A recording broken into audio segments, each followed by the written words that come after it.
Work from home ముఖ్యమంత్రి కాస్త ఈ రోజున వర్క్ ఫ్రమ్ బెంగళూరు శాసనసభ్యుడిగా తయారయ్యాడు. శాసనసభకు వచ్చి మీరు మాట్లాడాలి కదా ప్రజల సమస్యల పైన. ఆ బాధ్యత లేదా మీకు? దేనికోసం చెప్పండి. మేము కష్టపడి ఈ రోజున ఆర్థిక ఇబ్బందుల్లో కూడా ప్రతి కార్యక్రమం నెట్టుకుంటూ ప్రజల్లోకి వెళ్తుంటే సివిల్ సప్లైస్ కార్పొరేషనే ఈరోజు 41 కోట్ల రూపాయలు అప్పులు చేసి మీరు వెళ్ళిపోయారు. ఏ విధంగా మీరు ఈ ఆర్థిక వ్యవస్థని ఇంత దుర్మార్గంగా ఇబ్బంది పెట్టారో ప్రజలందరూ కూడా చూశారు. కూటమి ప్రభుత్వానికి మేము మాటిస్తున్నాం, వచ్చే 2 నెలల్లోనే 100% మా సూపర్ 6లో మేము ఇచ్చిన వాగ్దానాలు నిలబెట్టుకుంటాం. మేము అందించాల్సిన సహాయం, భరోసా ఎక్కడ కూడా పొరపాటు చేయం. ముఖ్యమంత్రి గారు, గౌరవ ఉప ముఖ్యమంత్రి గారు పదే పదే చెప్తూ వస్తున్నారు, అన్నదాత సుఖీభవ అనే కార్యక్రమం ఖచ్చితంగా మేము రైతులను ఆదుకుంటాం. అదేవిధంగా తల్లికి వందనం, బిడ్డల్ని చదివించుకునే కార్యక్రమం, ఎంతమంది బిడ్డలున్నా సరే ఒక కుటుంబంలో వాళ్ళందరికీ కూడా 15,000 చొప్పున ఇస్తామని చెప్పి చాలా స్పష్టంగా దానికి బడ్జెట్ కేటాయింపులు కూడా చేసి మేము సిద్ధంగా ఉన్నాం. ప్రజలందరూ కూడా రోడ్లు వేయండి మహాప్రభు అని బతిమలాడుకుంటే మీ ప్రభుత్వంలో గుంతలు కూడా పూడ్చలేదు. మీరు ఋషికొండ ప్యాలెస్కి మాత్రం 500 కోట్లు ఖర్చు పెట్టారు. శాశ్వతంగా ముఖ్యమంత్రి అయిపోతా అనుకున్నాడు. సముద్ర తీరాన ఒక అద్భుతమైన కట్టడిలో ఆయన అక్కడ నిలబడి ప్యాలెస్ లాగా దాన్ని తయారు చేసుకుని పర్మనెంట్గా ఇక్కడ ఉండిపోతామని ఒక పిచ్చి భ్రమలో చేసిన కార్యక్రమాన్ని ఎంత నష్టం కలిగించిందో రాష్ట్రానికి ఈరోజు మనం చూస్తున్నాం. పర్యాటక రంగానికే నష్టం కలిగించింది. నిధులన్నీ కూడా దారి మరలించారు. వందల సంఖ్యలో సలహాదారులను పెట్టుకున్నారు. దాదాపు 680 కోట్ల రూపాయలు సలహాదారుల పైన ఖర్చు పెట్టారు. సలహాదారుడు ముఖ్యమైన సలహాదారుడికి దాదాపు 160 కోట్లు ఖర్చు పెట్టారు ఆయనకి. మరి ఇంతమందిని ఉపయోగించుకుని కనీసం జల్ జీవన్ మిషన్లో కేంద్ర ప్రభుత్వం ఇచ్చిన 14,000 కోట్ల రూపాయలు కూడా మన రాష్ట్ర ప్రజలకి మీరు ఉపయోగించుకోలేకపోయారే. ఇంతకన్నా మోసం ఏమైనా ఉంటుందా? పరిపాలన చేతకాక దద్దమ్మలాగా మీరు కూర్చుని మీరు కలిగించిన నష్టం ఈ రాష్ట్రానికి పూడ్చడానికి చాలా సమయం పడుతోంది. అనేక ఇబ్బందుల్లో ఉన్నాం. అర్థం కాని పరిస్థితుల్లో కూడా కష్టకాలంలో మేము ప్రజల్ని ఆదుకోవడానికి మేము ముందుకు తీసుకెళ్తున్నాం. నోరు ఉంది కదా అని నేను దాకా అన్నట్టు వర్క్ ఫ్రమ్ బెంగళూరు ఎమ్మెల్యే అయినా, జనరల్గా శాసనసభ్యులు అసెంబ్లీ అయిపోయిన తర్వాత వాళ్ళ నియోజకవర్గాలకు వెళ్ళి పనిచేసుకుంటారు, ప్రజలకి అందుబాటులో ఉంటారు. ఈయన మాత్రం శాసనసభకి రాడు, బెంగళూరుకి మాత్రం తరచుగా వెళ్ళిపోతూ ఉంటారు. ఏ విధంగా మీరు ప్రజా సమస్యలపైన మీరు నిలబడతారు చెప్పండి? ప్రజలు మీకు ఒక శాసనసభ్యుడిగా మిమ్మల్ని ఎన్నుకున్నారు కదా, దాన్ని మీరు గౌరవించాలి కదా, నిలబడాలి కదా. ఇవన్నీ విస్మరించి కేవలం ఇట్లా ప్రెస్ మీట్లు పెట్టి మీ క్రిమినల్ మైండ్, అంటే నేను అనేది ఈ రోజున పవన్ కళ్యాణ్ గారిని ప్రత్యేకంగా టార్గెట్ చేయాల్సిన అవసరం దేనికోసం వచ్చిందంటే తన రాజకీయ ప్రస్థానంలో ఈ విధంగా ఆయన ముందుకెళ్తూ ఉంటాడు. ఒక క్రిమినల్ మైండ్. మేము కూడా అనొచ్చు కదా, నువ్వు కోడి కత్తికి ఎక్కువ గొడ్డలికి తక్కువ అని. ఏ విధంగా బాబాయ్ హత్య జరిగిందో అందరికీ తెలుసు కదా. ఇది పద్ధత? ప్రజాస్వామ్యంలో మీరందరూ కూడా ప్రత్యేకంగా ఒక పద్ధతి ప్రకారంగా మాట్లాడుకోవడం అలవాటు చేసుకోవాలి. గౌరవ ముఖ్యమంత్రి గారిని, ఆయనకున్న అనుభవం, ఆయనకున్న పరిచయాలు, ఈరోజు భారతదేశంలో ఆయన కష్టపడి జాతికి అంకితం చేసిన అమరావతిని, పోలవరంని, విశాఖపట్నం స్టీల్ ప్లాంట్ని పూర్తిగా మీరు విధ్వంసం పాలు చేస్తే ఏ విధంగా కేంద్రానికి వెళ్ళి అక్కడ ఉన్న భారతీయ జనతా పార్టీ నాయకుల్ని, నరేంద్ర మోడీ గారిని, ఇతర నాయకుల్ని, ఆయన పవన్ కళ్యాణ్ గారు కలిసి రాష్ట్రాన్ని నిధులు తీసుకొస్తున్నారు. కలిసి పనిచేయాల్సిన సందర్భం కాదా ఇదని నేను అడుగుతున్నా జగన్మోహన్ రెడ్డి గారిని. మీలో ఏమైనా ఇంకిత జ్ఞానం ఉంటే రాష్ట్ర ప్రజల పక్షాన్ని నిలబడండి.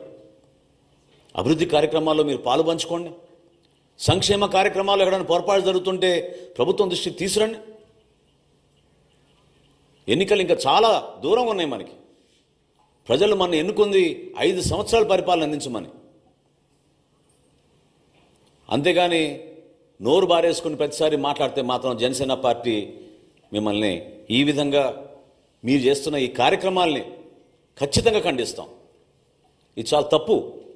ప్రజాస్వామ్యంలో ఒక బాధ్యత గల వ్యక్తిగా, ఒక మాజీ ముఖ్యమంత్రిగా మీరు అందించాల్సిన సలహాలు, సూచనలు మీరు ఇవ్వండి. వ్యక్తిగత విమర్శలకి, కించపరిచే విధంగా, దానివల్ల మీకు ఏదో ఓట్లు పడిపోతాయి అనుకుంటే మాత్రం నిన్నటి ఎన్నికలే మీకు దానికి నిదర్శనం. జగన్మోహన్ రెడ్డి గారిని ఇష్టం వచ్చినట్టుగా మాట్లాడారు నిన్న మీడియాలో. ఏమన్నాడు జగన్మోహన్ రెడ్డి గారు? మీరేమన్నారు గుర్తుందా అని అడుగుతా ఉన్నా. ఆ మనోహర్ గారిని అడుగుతా ఉన్నా. ఈ రాష్ట్రంలో పౌర సరఫరాల శాఖ మంత్రిగా పనిచేస్తున్నటువంటి మనోహర్ గారిని అడుగుతా ఉన్నా. ఏమండి, జగన్మోహన్ రెడ్డి గారు ప్రతిపక్ష హోదా కావాలని అడిగాడు. అది స్పీకర్ నిర్ణయిస్తాడు లేదా కోర్టులు నిర్ణయిస్తాయి. చట్టం ప్రకారం 1977 పార్లమెంటరీ చట్టం ప్రకారం ప్రతిపక్ష హోదా ఇవ్వవలసినటువంటి బాధ్యత ఉన్నది అని చాలా స్పష్టంగా జగన్మోహన్ రెడ్డి గారు చెప్తున్నారు. ప్రతిపక్ష హోదా ఇస్తే ప్రజల యొక్క సమస్యల్ని శాసనసభలో మేము వివరంగా మాట్లాడటానికి అవకాశం ఉంటుందని చెబుతున్నారు. ఏమంటాడు పవన్ కళ్యాణ్ గారు? మీకన్నా మాకు ఎక్కువ వచ్చినాయి, 27 వచ్చినాయి, మేము ప్రధాన ప్రతిపక్షం అంటాడా? రమ్మను ప్రధాన ప్రతిపక్షం తీసుకోమని, ఉప ముఖ్యమంత్రి మానేసి ప్రధాన ప్రతిపక్షాన్ని తీసుకోమని నేను మనవి చేస్తున్నా, చెప్పమంటున్నా. అది మాత్రం కాదు, అధికారం కావాలి, ఆయనకి కావాలి, వాళ్ళ అన్నయ్యకి కావాలి. ప్రతిపక్ష హోదా మాత్రం రెండో వాళ్ళకి ఇవ్వడానికి వీల్లేదు. సరే, ఇదే విషయాన్ని మొన్న పత్రికా విలేకరులు అడిగితే ఎక్కడిగా జర్మనీ వెళ్ళమంటాడా? ఏమిటా వ్యంగ్యం? నాకు అర్థం కాల. ఏమిటా చతురత? ఏమిటా వ్యంగ్యం? ఏమిటా మాటలు? మీరు వ్యంగ్యంగా మాట్లాడితే మేము భరించాలి, మేము మాత్రం కాముగా ఊరుకోవాలి. మేము మాట్లాడితే మీరు భరించలేరు. ఏమండి, నిన్న జగన్మోహన్ రెడ్డి గారు ఏమన్నారండి? ఈ విధంగా పవన్ కళ్యాణ్ గారు అంటున్నారంటే ఏమన్నాడు జగన్మోహన్ రెడ్డి గారు? ఆయన ఏముంది, మొదటిసారి ముఖ్యమంత్రి అయ్యాడు, కార్పొరేటర్కి ఎక్కువ, ఎమ్మెల్యేకి తక్కువ అన్నాడు. దాని మీద దాని దుంపదెగా ఆ మనోహర్ గారు, అదేవిధంగా లోకేష్ గారు మాట్లాడుతూ ఉన్నారని ఇష్టం వచ్చినట్టు మాట్లాడుతూ ఉన్నారు. ఏమంటాడు? తాడు బొంగరం లేదంట ఈ పార్టీకి. వైఎస్ఆర్ కాంగ్రెస్ పార్టీకి తాడు బొంగరం లేదు. మాకు తాడు బొంగరం లేదు. జనసేనకు మాత్రం తాడు ఉంది, బొంగరం ఉంది, తాళి ఉంది, పుస్తులు ఉన్నాయి, ఎక్కడ పెడితే అక్కడ కట్టేయడానికి. మాకు మాత్రం తాడు బొంగరం లేదు. నేను అడుగుతా ఉన్నా, 5 సంవత్సరాలు ఈ రాష్ట్రంలో ముఖ్యమంత్రిగా పనిచేసినటువంటి జగన్మోహన్ రెడ్డి గారి రాజకీయ పార్టీ ఎవరి దయాదాక్షిణ్యాలతో వచ్చినటువంటి రాజకీయ పార్టీ కాదని మనం చేస్తున్నా. దానికి తోడు ఇంకొక ఆయన బయలుదేరాడు, ముఖ్యమంత్రి గారి కుమారుడు, మొత్తం ఆయనే ముఖ్యమంత్రిగా వ్యవహరిస్తున్నాడు. జగన్మోహన్ రెడ్డి గారు అంటే తండ్రి శవం అక్కడ ఉండగానే సంతకాల కోసం బయలుదేరాడంట. పిచ్చోడా? జగన్మోహన్ రెడ్డి గారు రాజకీయాల్లోకి వచ్చినప్పుడు నువ్వు అప్పుడే నిక్కర తీసి ప్యాంటేసి ఉంటావు. నువ్వు ఇవాళ మాట్లాడుతున్నావు. మా కర్మ అంతకు మించి ఏం లేదు. కారణం ఏంటంటే నువ్వు నారా చంద్రబాబు నాయుడు గారి కుమారుడు కాబట్టి నీకు ఆ వెలుగు వచ్చింది. చుట్టూరా ఉన్న రాజకీయ పక్షాలన్నీ కూడా నేను మనవి చేస్తున్నా, ఎవరి సంతకంతోనో ఎవరి దయాదాక్షిణ్యంతోనో రాజకీయాల్లో వెలుగొందలేదు జగన్మోహన్ రెడ్డి గారిని మనవి చేస్తున్నా. స్వశక్తితో ఢిల్లీ కోటను ఎదిరించాడు. నువ్వు మీ నాన్న ఢిల్లీ కోటతో కలిసిపోయినా కూడా, సోనియా గాంధీతో కలిసిపోయినా సరే ఎదిరించి వచ్చినటువంటి వీరుడు జగన్మోహన్ రెడ్డి అని మనవి చేస్తున్నా. 151 సీట్లు గెలుచుకొని ఈ రాష్ట్రానికి ముఖ్యమంత్రి అయ్యాడు. ఆయన గురించి మీరు మాట్లాడుతున్నారు. దురదృష్టం. నేను మనవి చేస్తున్నా, అలాంటి మాటలు మాట్లాడుతున్నాడు చంద్రబాబు నాయుడు గారి కుమారుడైనటువంటి నారా లోకేష్ గారు. ఈ విధంగా దుర్భాషలాడేటటువంటి కార్యక్రమాలు ఇవాళ చేస్తున్నారు. ఇక్కడ ఇంకో మాట చెప్పాలి. నారా లోకేష్ అంటాడు, ఆత్మలతో మాట్లాడంట జగన్మోహన్ రెడ్డి గారు. ఒక పిచ్చి పత్రిక, నీ పత్రిక, మీ నాన్న దయాదాక్షిణ్యాలతో ఉన్న పత్రిక, పేరు చెప్పడానికి ఏం సందేహపడే అసలు ఆంధ్రజ్యోతి ఏబిఎన్ రాధాకృష్ణ రాస్తాడు ఒక కథనం, పిచ్చి కథనం. జగన్మోహన్ రెడ్డి గారు ఆత్మలతో మాట్లాడారని మీరే రాంచుతారు. ఇవాళ మీరు ఆత్మలతో మాట్లాడి, ఏ ఆత్మతో మాట్లాడి సెట్ అయ్యారు? మేము మాట్లాడతాం ఆత్మలతో. ఆత్మలు మాకు చెబుతున్నాయి. 3 ఆత్మలు ఉన్నాయి. ఆ ఆత్మలు ఏం చెబుతున్నాయి తెలుసా? చంద్రబాబు నాయుడు అంత నీచుడు ఎవరు లేరు. 1, చంద్రబాబు నాయుడు అంత 420 ఎవరు లేరు. అంటే మీ నాన్నగారు అంత 420 ఎవరు లేరు అని 3 ఆత్మలు ఘోషిస్తున్నాయి. ఆయన ఒక ఆత్మ మీ తాతగారు ఎన్టీ రామారావు గారు, 2వ ఆత్మ హరికృష్ణ గారు మీ మేనమామ, మీ మామగారి అన్న మేనమామ, ఆయన ఘోషిస్తున్నాడు. మీ బాబాయ్ నారా రామ్మూర్తి నాయుడు మా అన్నంత దుర్మార్గుడు, మా అన్నంత 420 ఎవరు లేరని దానికి సమాధానం చెప్పు నారా లోకేష్ గారు. ఇవాళ ఏదో అద్భుతంగా బ్రహ్మాండంగా నీకేం తెలుసు రాజకీయాలు? 90,000తో గెలిచావు, 80,000తో గెలిచావు, ఏదో గాలి వస్తే అనుకో కాసేపు. మొట్టమొదటి ఎక్కడి నుంచి వచ్చావే? దుడ్డిదో ఉండాలా నువ్వు? ఎమ్మెల్సీస్ నువ్వు మంత్రి కాలా?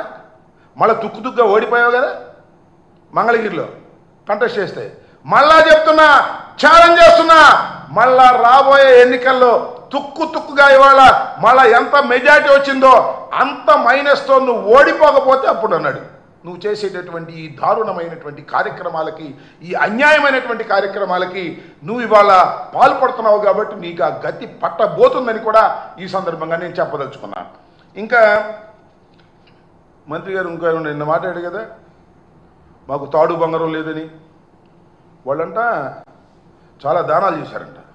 పులివెందల్లో కూడా 24 మందికి దానం చేశారంట.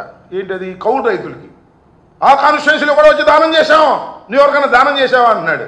నువ్వు చెప్పుకుంటావయ్యా జగన్మోహన్ రెడ్డి ఎంతమందికి దానం చేస్తున్నాడో లిస్ట్ చెబుతారా? నీకు చెప్తా, మనం చేస్తున్నా. ఎంతమంది కార్యకర్తలకి అండగా ఉండి దాన ధర్మాలు చేస్తున్నాడో, ఎంతమందిని కాపాడుతున్నాడో ఒకసారి ఆలోచన చేసుకోండి.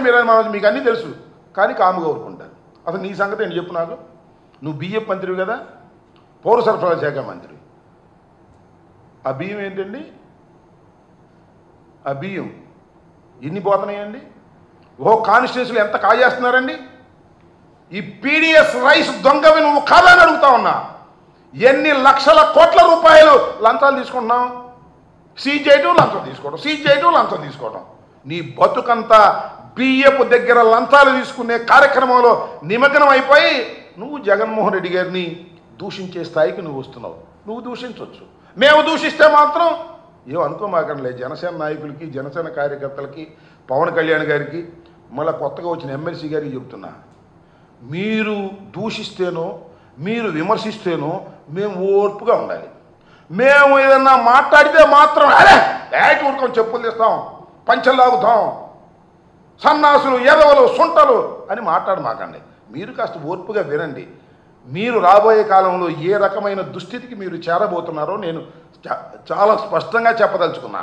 అయ్యా లోకేష్ గారు, అయ్యా పవన్ కళ్యాణ్ గారు, ఇచ్చిన వాగ్దానాలు నిలబెట్టుకోలేని దౌర్భాగ్యమైన పరిస్థితుల్లో ఉండి ఇవాళ జగన్మోహన్ రెడ్డి గారి మీద బురద జల్లే కార్యక్రమం. ఎస్, జగన్మోహన్ రెడ్డి గారు అన్నారు, అన్నమాట వాస్తవం. ఇంకోటి ఎవరు చెప్తున్నా, పవన్ కళ్యాణ్ గారికి, నారా చంద్రబాబు నాయుడు గారికి, లోకేష్ గారికి, అదేవిధంగా ఆయన ఎవరు మనోహర్ గారికి చెప్తున్నా, ఓటమి ఎరుగని ధీరుడు మా రాజశేఖర రెడ్డి గారి కుమారుడు జగన్మోహన్ రెడ్డి అని మనవి చేస్తున్నా. 3 సార్లు పార్లమెంటు సభ్యుడిగా 3 సార్లు శాసనసభ్యుడిగా గెలుపొందాడు. 2 సార్లు పార్లమెంటు సభ్యుడిగా గెలుపొందినటువంటి వ్యక్తి జగన్మోహన్ రెడ్డి గారు. అంత ప్రజాబలం కలిగినటువంటి జగన్మోహన్ రెడ్డి గారు